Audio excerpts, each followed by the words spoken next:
Bonjour à tous, je vous souhaite tout d'abord une très belle année 2024. Je suis ravie de vous retrouver aujourd'hui dans ce nouveau numéro du Sky Eco, le magazine qui raconte toutes les aventures économiques du territoire de Saint-Quentin-en-Yvelines. Alors pour cette première édition de l'année, nous allons parler innovation. Nous irons à la rencontre de Benoît Dantan, dirigeant et fondateur de XD Motion, cette société spécialisée dans la captation vidéo mise sur deux choses, la créativité et l'innovation technologique. Nous y reviendrons un petit peu plus en détail dans ce numéro, mais tout de suite, voici le sommaire. Un nouveau moyen de transport à l'île de loisirs de Saint-Quentin-en-Yvelines. Dès la fin du printemps 2024, 10 capsules autonomes sur rail seront expérimentées auprès du grand public. Objectif, créer un circuit de 2 km entre un site d'hébergement et la future fan zone située sur le grand parking. Dans ce numéro, nous irons à la rencontre de Benoît Dantan, dirigeant et fondateur d'XD Motion. Mondialement connu pour ses innovations technologiques, l'entreprise est spécialisée dans la prise de vue vidéo. Lors de cet entretien, vous découvrirez comment XD Motion continue d'innover grâce aux nouvelles technologies. En collaboration avec la société Nexio, le laboratoire national de métrologie et d'essais inaugurait le 19 décembre 2023 sur son site Attrape, une nouvelle cage de radiofréquence. Dans ce numéro, je vous emmène en immersion à la découverte de ce laboratoire de dernière génération. 1, 2, 3. Ça va. L'Urban Loop est sur la bonne voie. Ce mardi 19 décembre, le ministre des Transports, Clément Beaune, était à l'île de loisirs de Saint-Quentin-en-Yvelines. Présentation du véhicule et pose du premier rail.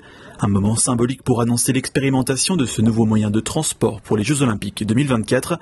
Un circuit de 2 km desservant le grand parking, lieu de la future fan zone, et un site d'hébergement au niveau du relais des Canardières. C'est une très belle innovation pour les transports et pour les mobilités. C'est une innovation qui est électrique, c'est une innovation française qui associe l'université, des entrepreneurs, des élus. Et Saint-Quentin a été justement au rendez-vous dès le départ. Maintenant nous sommes prêts et c'est important d'être à l'heure des Jeux Olympiques parce que c'est le moment où on va pouvoir avoir assez de voyageurs pour expérimenter ce qui est aujourd'hui une mobilité totalement innovante et encore une fois décarbonée, donc qui participe à ces grands objectifs qu'on se fixe de sobriété. Alimentés par un courant de très basse tension dans les rails, les 10 futures capsules seront autonomes et pilotées par des algorithmes d'intelligence artificielle. Elles pourront accueillir chacune 2 passagers.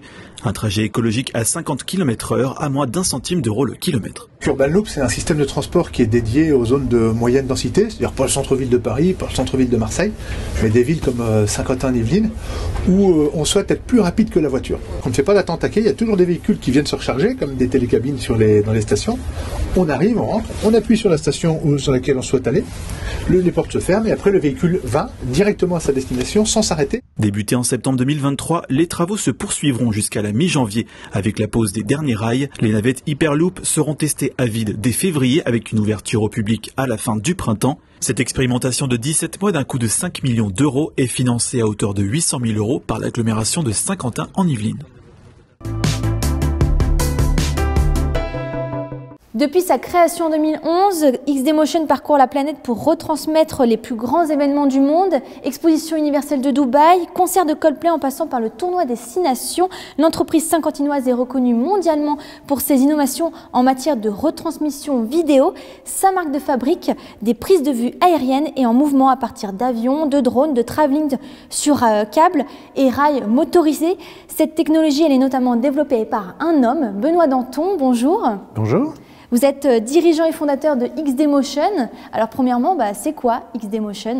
Alors XD Motion, effectivement, c'est une société très spécialisée dans les prises de vue en mouvement. Donc on installe des caméras qui vont être stabilisées sur hélicoptère, sur cable cam, sur système de voiture travelling, rail travelling, drone, etc.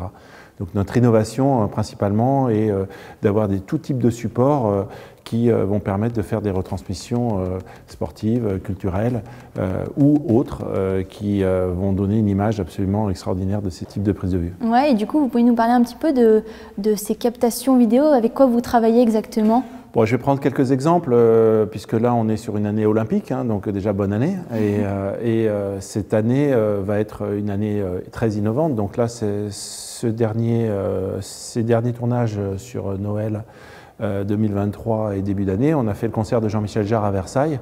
Et là, on a fait une très très belle captation en installant pour la première fois ce robot que vous voyez ici, qui était installé dans la Galerie des Glaces. Qui a filmé Jean-Michel Jarre en direct, pour des milliers de téléspectateurs, avec tout un monde virtuel et puis un système de caméra sur câble aussi virtuel qui est assez spectaculaire par rapport à ses utilisations et le drone. Dans le cadre des Jeux Olympiques, ce même robot, je vous le donne en scoop, va être utilisé pour la cérémonie d'ouverture des Jeux Olympiques, et ce robot va être installé sur des bateaux qui vont suivre la cérémonie. Donc il va être monté sur des structures sur le haut des bateaux, et ce qui permettra de descendre la caméra sous les ponts et remonter de l'autre côté afin de permettre d'être au même niveau que les sportifs qui vont tous être présents sur les bateaux et que nous allons filmer. Voilà 2 exemples qui vont être réalisés avec cette technologie. Incroyable. Et donc du coup, pour les JO, là, ça y est, vous êtes à la maison, vous êtes un habitué de cette cérémonie. Comment vous êtes organisé pour cette cérémonie Alors, on a travaillé depuis plus d'1 an sur la préparation, puisque XEmotion est le fournisseur officiel des drones de prise de vue pour la cérémonie et les câbles cam que l'on va fournir. On est sur Saint-Quentin sur 4 sites, donc le BMX, le VTT, on va tourner sur le vélodrome et le golf, avec beaucoup de systèmes innovants de câble cam, notamment sur le VTT qui était complexe, parce que voilà, on est dans des jeux écologiques, mais aussi on est dans des forêts qui sont un patrimoine, dans la forêt d'Elancourt, et donc on a dû respecter d'énormes règles afin de ne toucher à rien, de ne pas bétonner le site pour pouvoir justement mettre ces caméras très spectaculaires. Et donc, l'innovation, elle ne part pas uniquement sur la prise de vue, elle part sur tout le concept général qui entoure nos systèmes de prise de vue, comment on va s'accrocher, quel type de caméra on va utiliser, mais aussi comment on va transmettre, etc. Donc il y a beaucoup de différentes possibilités pour cela, sur lesquelles on doit étudier en profondeur. Et récemment, vous avez utilisé la 5G, par exemple, au Vélodrome pour le cyclisme. C'est une technologie que vous allez utiliser pour les JO Avec Nokia et Orange et le consortium que Saint-Quentin a mis en place, on a été financé par la ville et par ce consortium qui nous a permis, en fait, sur les derniers championnats du monde qui ont eu lieu au Vélodrome, d'utiliser la 5G à titre expérimental. Nous avons fait réaliser des images en 360 degrés et de la réalité augmentée transmise en 5G. C'est pour nous un facteur d'avenir très important. On travaille vraiment d'arrache-pied avec Orange et Nokia sur cette capacité de pouvoir transmettre ces images en live comme si c'était des moyens traditionnels. On attend que l'ARCEP, qui est donc l'autorité qui nous permettra d'obtenir ces fréquences très spécifiques, nous autorise à les utiliser, ce qui sera le cas sur des bandes privées lors de la cérémonie et différents sites, dont Saint-Quentin et Marseille lors des Jeux Olympiques. Donc on attend beaucoup de cette technologie-là qui nous permettra de transmettre. Nous sommes prêts de notre côté. Il faut que maintenant celui qui transporte le signal nous laisse nous connecter. Et après, ça fonctionnera tout seul. Et pour le futur, vous avez peut-être d'autres projets, peut-être d'autres innovations avec lesquelles vous aimeriez travailler? Alors oui, on a aujourd'hui beaucoup de choses, notamment avec Jean-Michel Jarre, sur de nouveaux projets, puisque c'est un artiste qui a véritablement fait un cœur d'innovation depuis des années et qui défend aussi les entreprises françaises comme la nôtre. Donc ça, c'est très agréable aussi de travailler avec lui sur ce sujet-là. Et donc l'innovation, finalement, c'est de réunir des briques technologiques de différentes sociétés françaises qui vont venir apporter chacun leur savoir-faire sur un projet. Donc vous avez un artiste comme Jean-Michel Jarre sur lequel il va avoir des casques virtuels Lynx français, un système audio d'une autre société française, XDmotion pour les caméras aériennes ou robotisées, etc., en lumière, en système de tracking, en système de montage live, etc. Donc l'innovation pour moi, c'est le regroupement de toutes ces entreprises qui finalement font un pool, et là vous imaginez bien que chaque ingénieur va venir apporter sa brique à l'édifice et donc créer quelque chose de super innovant. Donc c'est ça, l'avenir il est là, c'est plus de travailler dans son coin, dans son entreprise, à essayer de ne pas être concurrencé, etc. Au contraire, c'est de s'ouvrir maintenant grâce à tout ce qui se passe mondialement et à la communication qui est de plus en plus active facilement. C'est de réunir toutes ces entreprises et si possible dans le bassin parisien proche des Yvelines pour pouvoir justement créer ces technologies du futur. Et alors les prochains projets, vous allez travailler sur les JO et après? Vous voulez tout savoir? Bah oui.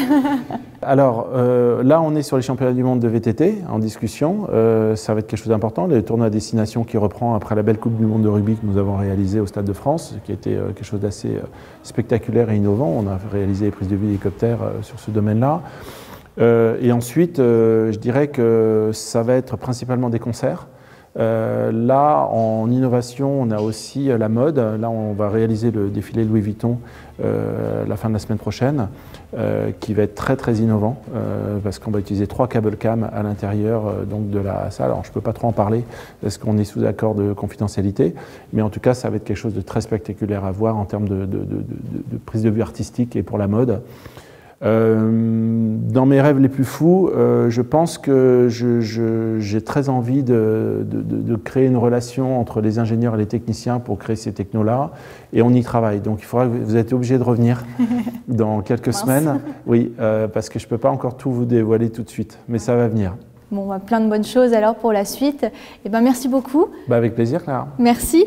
Et nous, on continue cette édition en partant à la découverte du nouveau laboratoire d'essai de radiofréquence au LNE de Trappes.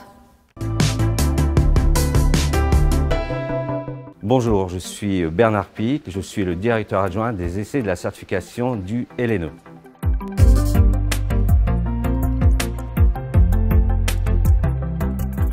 C'est un établissement public, un acteur public, qui depuis plus de 120 ans accompagne les acteurs privés et publics dans leur démarche d'innovation et accompagne les industriels lors du développement de leurs produits vis-à-vis du marquage CE et de la mise sur le marché.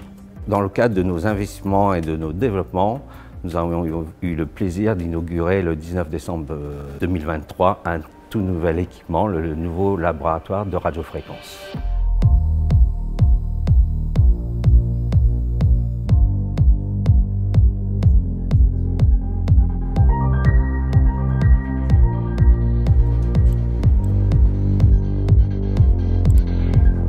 Alors, ce projet, il a 2 raisons. Tout d'abord, il y a de plus en plus de modules de communication connectés qui sont intégrés dans les produits industriels. Il y a une forte croissance. Lorsqu'on regarde les données quantitatives, on peut estimer que d'ici 2025, on aura un peu plus de 21 milliards d'objets connectés dans le monde. Et donc, il y a une nécessité derrière cela de pouvoir tester et évaluer ces produits, à la fois en termes de performance, de robustesse et de sécurité. La deuxième raison aussi de cet investissement, c'est qu'on a un contexte réglementaire évolutif et assez contraignant. Tous ces produits connectés sont soumis à une directive, la directive RED, qui s'applique avant la mise sur le marché de ces produits connectés pour obtenir le marquage CE et permettre aux industriels de pouvoir vendre ces produits sur le marché européen.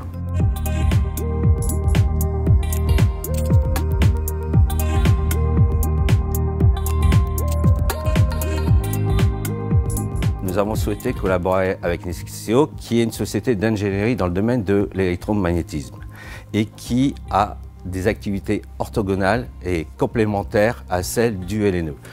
Ils interviennent beaucoup plus en phase amont de la conception des produits, alors que nous, LNE, nous allons intervenir et accompagner les industriels sur la mise sur le marché avec des tests de performance et d'évaluation de robustesse. Et avec également une ambition commune pour Nexeo et LNE de développer et de mettre en œuvre cette plateforme de laboratoire en radiofréquence.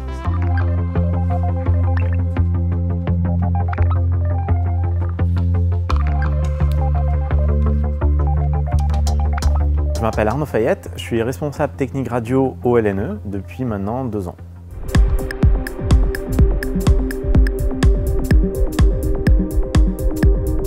Donc ici on est dans une chambre semi-anéchoïque à 3 mètres. Donc semi-anéchoïque pourquoi? Parce qu'il y a un plan de masse réfléchissant au sol.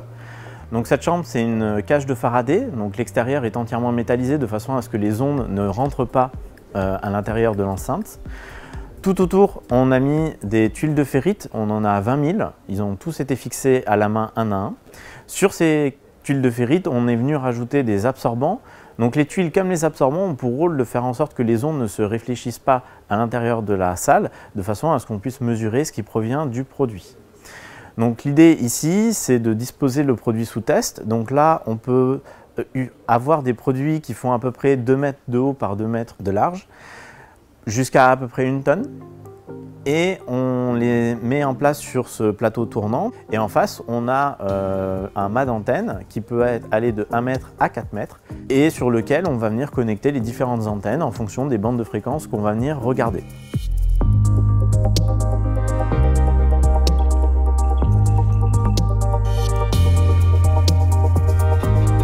Pour nous, au LNE, ce laboratoire il vient compléter l'offre globale dont on dispose. On fait déjà au LNE la CEM dans 2 autres cages. On fait également de la sécurité électrique pour les produits industriels et médicaux. Et donc pour répondre à l'ensemble des exigences essentielles, il nous manquait ce laboratoire radio pour venir mesurer les performances radio des équipements. Donc là, l'idée ici, c'est qu'on dispose d'une antenne cornée. Donc cette antenne cornée nous permet de mesurer tout ce qui se passe dans la bande de fréquence de 1 GHz à 18 GHz. Juste derrière cette antenne-là, on retrouve un boîtier. Alors ce boîtier, il est unique en France.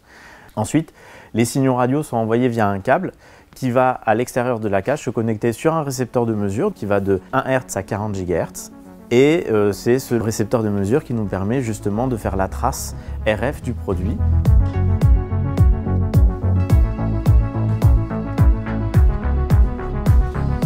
Une fois que le produit est placé dans la chambre de mesure, on utilise un logiciel de mesure qui a été réalisé par la société Nexio. Et donc l'objectif, c'est que le produit, les émissions du produit qu'on voit en bleu ici, restent sous les courbes rouges, qui sont les limites définies par les normes.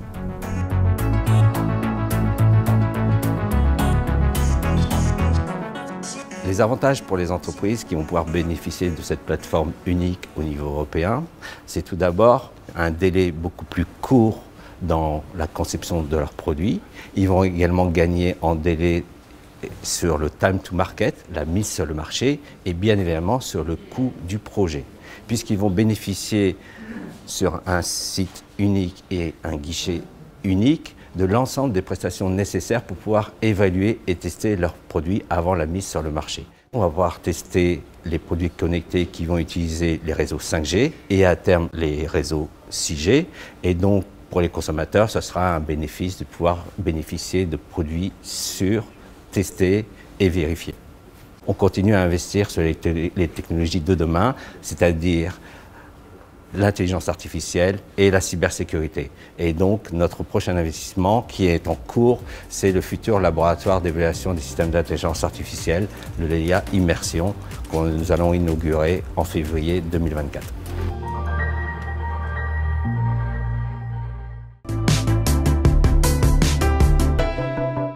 On termine avec l'agenda. Ce mois-ci, ne manquez pas le webinaire Club 2024. Le 15 janvier, à 15 h au Ski Cube, venez découvrir le site de célébration déployé durant les Jeux Olympiques de Paris 2024. Cette rencontre proposera également aux entreprises des opportunités business.